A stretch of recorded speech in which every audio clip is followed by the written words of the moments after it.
with Static Field. It's going to take a while. It's going to be pretty ineffective, but it is a possibility. You generally want to be at least level 3, though. The level 2 Arc Lightning gives the extra 2 jumps and some more damage and helps out a lot more with clearing the stacked camps that he would be looking for in that situation. But I do think he's going to hang around here in the top lane, if nothing else, to keep the Rubik busy. And that, in turn, gives Pugna a way safer mid lane. And he's the hero they've given priority. I mean, they could have swapped it around, right? They could have played Zeus mid and Pugna top. Oh, Darkseer on the bottom lane. How catching that one out there with the help of FY. So a 2-point kill here for Vici Gaming. It's a multi-purpose pick here for Vici Gaming, the Disruptor. We haven't really talked about it so far. He's really good against the Darkseer in the offlane. Of course, the moment you use Surge, you can always get him glimpsed back into a really bad position with cooldown on the spell. They have very good setup for Static Storm with the Fissure, and just overall great team fight. Static Storm, Fissure, Call Down, Zeus ult. Their entire team fight combo is actually ridiculous. So. You can already see, of course, Lanham here in the jungle, just starting to make some stacks up, ready and waiting for CTY to come in. And CTY actually getting caught out here with the Fissure as well. Super Mimic again will be able to bottle up the regen rune. He's going to continue to chase his Ice with a rotation yet again. Looking for CTY, but at the same time comes YJ. They're trying to turn around. They'll find Ice there with the Dragon Slave. And now DDC and YJ, they might look to see if they can find more. Moving up the Super for the Decrep. And now the Blast. YJ, oh, the Fissure as well. He's getting low, and he will go down there. Pops us out. Super and FY are able to finish him off. Now with the party ring thrown down, DDC. He's trapped with Lanham. They'll find DDC. Now they look towards Lanham. Here's a double kill, in fact, for both CTY and FY off the back of this. Lanham and CTY do get themselves out, and it ends up just a 2-for-2. And actually slightly favours the side of Ehun, but nonetheless very, very even. I mean, one thing I guess you could say was the fact that Luna was drawn towards it, but at the same time, Vici's Jared continues to farm down the bottom. Did you just call Kinetic Field the party ring? Who doesn't sin? It's everyone else than you. I like it, though. That sounds good. I'm going to start calling it the party ring, too. You've won me over. Nice name. DDC hanging around mid lane now with CTY just to try and help the Lina. Lina's starting to break away from the Pugna now. 25 for 7 against the 19 for 3. But CS-wise, How having a great time down here on his Gyrocopter. 28 for 15. Not a lot that ROTK has been able to do to hinder his farm. We've actually got 3 heroes at the moment from Vici Gaming towards the mid lane. Fenrir and FY, just waiting to see if anyone overextends.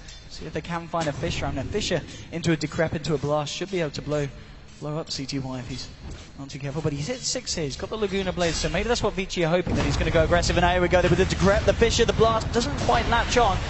And now Ehun will be able to create the distance. No, the glimpse is there, and now the ring goes down. He's trapped in the middle. They'll get the kill there. Pugna with the pick off, and we saw the patience there from Vici paying off as they find the kill onto the mid from Ehun. And you immediately see CTY pinging out the Observer ward that the Radiant has. It's like, there is no way they set this up without having this ward right now, and he's completely right. He pinged directly on the ward.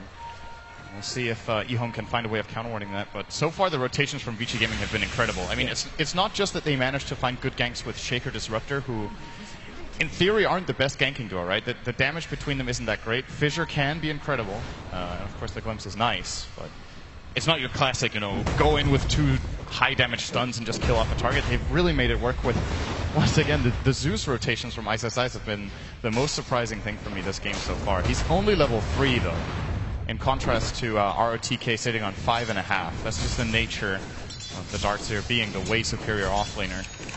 But so far, everything is going according to game plan for Vici Gaming. You can see just then, of course, Fenrir and Super clearing up that stack, so putting that Pugna in a nice place indeed. But the Arcane Boots finished as well. He'll be able to keep up that spam here in the middle lane, as looks like CTY also backed off into his own jungle to clear up some stacks of his own. Now sitting at level 7 here, and with the Laguna Blade there and waiting, just in case anyone comes too close to him. But 7 minutes in, 5 for 2 at the moment. Vici Gaming having a superior time at the moment. The farm as well, with the individual net worth, just slightly favouring the cause here of Vici. At the same time, though, we're seeing, of course, YJ on the top, having a lot of space. Did make that rotation towards mid earlier, but other than that, sticking up there. Ice is going to find Lanham, or Lanham's going to find him. He's going to look for the TP, but the loser beam's going to be there, and Ice dies. Getting caught out of position then. A little bit too deep for the little man. That's going to be a Helm of Iron Will for YJ, so going for the Helm of the Dominator build-up with Ancient stacking, most likely. Curious to see which direction he goes with his build here. Generally, we see Luna players at this event get Moonglaive at this point, if not even earlier. I think previous games with Luna, I believe Arteezy went for a 4-4-1 build even. believe. Maxing out the glaives really early allows you to farm stack so much faster. And of course, that's what you're aiming for with the Dominator. Nice. He actually fails the stack here. He manages to get oh no, he gets on the side of the die. They do get both of those there. He's going to be bottled up here by CTY. Bottom lane, we've actually got 4 heroes down here. Super and Ephemeris smoked up. Let's see if they can potentially catch out ROTK, but at the moment he is behind the tier 1. He's going to move down towards the lane now. Let's see how close he comes out. They've revealed themselves now here, so he's not going to come any closer, and it looks like VG is just going to look for the push here. With Super backing up How, so we'll see what kind of reaction we get from eHome. FY's there, ready to glimpse back anyone that dares TP in for defense.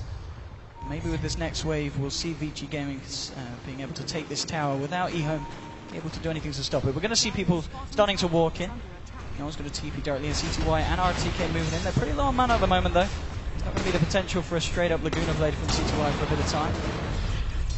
Looks like VG Gaming should be able to just take themselves this tower here. DDC is on the side. It's all being spotted out here. Oh no, sorry, that's the die observer ward. Okay, so they know that there's no one else in the trees around the side. They know that FY is not hanging around anymore. Nonetheless, with this next creep wave, VG Gaming should be able to take this, and they're kind of just wasting eHome's time here as they've come down to this bottom lane, but it doesn't look like they're going to be able to achieve anything. Yeah, it's a double victory here for VG Gaming, not only getting the tower, but for eHome to just stand there with their mid laner CTY not being able to engage at all. Effectively, as you said, just kind of wasting about a good minute there almost, just setting up for a fight that wasn't going to happen. We're going to see a little bit of a rotation. Of course, VG Gaming, they're exceptionally good when they have their Pugnet taking towers early. They've played this strategy so many times.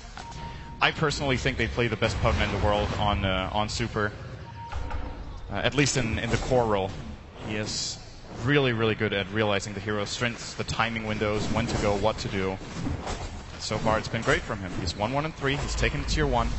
Still has 50 CS minute 10 in that mid lane. Very solid Pugnet performance out of him this game. Nice rotations here coming out from the side of eHome. Smoked up How to reveal himself on the top lane, but now he's keeping it safe, hiding in the tree line. Double damage rune is there, waiting and available if they wish to take it. CTY will grab it.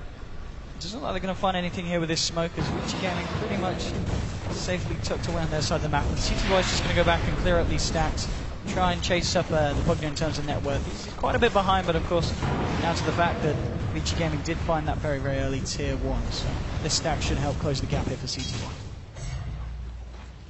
How close is he to Yules? It's pretty far away. He's died twice. Does he have anything on the courier at all? No. So he's still a good, what's that, 1,500 gold away in minute 11. He's a very explosive player who is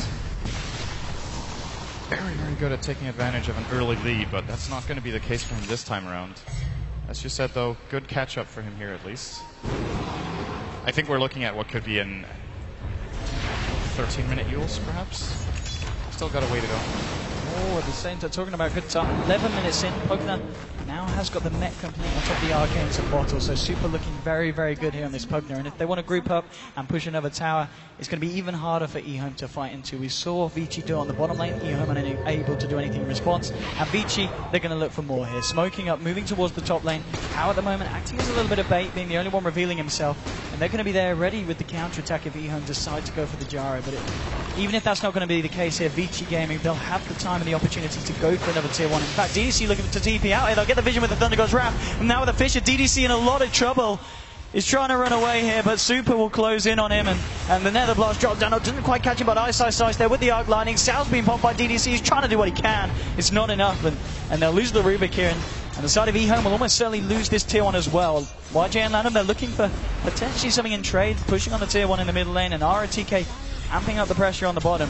But it's not going to be on the same level as the pushing power here of VG Gaming as they force out a fortification, and we'll be able to finish the tier 1 pretty soon after. FY already in the mid lane, trying to drag the creeps back. So again, they find a tier 1, they find a Rubik, and they don't lose anything in return. eHome in a really problematic position here where it seems like VG Gaming can just pick one tower after the other and just go for it. And eHome need items to fight. Their heroes just flat out get countered by this whole mech and AoE control combo. Luna has to come in close for the Eclipse. She'll get blown up. The Lina can play at somewhat of a range, but she still needs to get... Oh, Ice trying to DP out, but Lanham coming in here with the net. Now with the illusions hitting away. Super is there. Can he help him out? Looks like the Nether Blast will be enough to scare Lanham back off. So Ice keeps his life intact. He's going to be lucky for the time being. Bottom lane. We'll find Isaac to get the deny here, and now with the fish. Oh, the call out is going to hit onto 2. They've blown up RTK here on the darks here. FY should be able to find DDC as well. Down goes the kinetic field, it will trap him on the edge here. Femra is trying to move in. Light Striker is duped out. And it looks like the rest of eHome will be able to escape here. Is he just going to let him sidelines? Oh, nothing to cancel it. Can't quite stop that one from going off, but nonetheless, they get the deny to the tier 1 and they get the darks here as well. So more favourable events here for the side of Vici Gaming. I'm very surprised FY let the Rubik run there. I'm not sure if he was scared that the Luna was starting to flank him, but he had Static Storm ready, he had Glimpse ready, and he had Thunderstrike on the target. And a little bit uncharacteristic for FY. Usually when he catches someone inside the kinetic field, they do end up dying one way or the other. But they let DDC get away. A little bit of a freebie there. At the same time, of course, Ice has had a bit of space in the mid lane. He's working towards his Midas. He's actually got the recipe already picked up here on the Zeus. So, considering the time he was having up top and the fact that he wasn't finding levels at all, this is going to be a pretty respectable timing for the off-lane Midas on Zeus. Yeah, that's what all this tower gold does. And of course, getting an assist as well as a kill doesn't hurt either.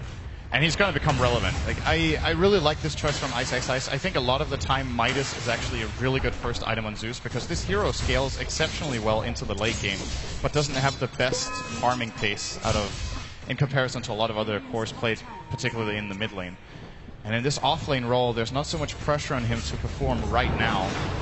They'll get another tower here, more gold into the pocket of Vici Gaming. 14 minutes in, all the tier 1s taken from the side of eHome.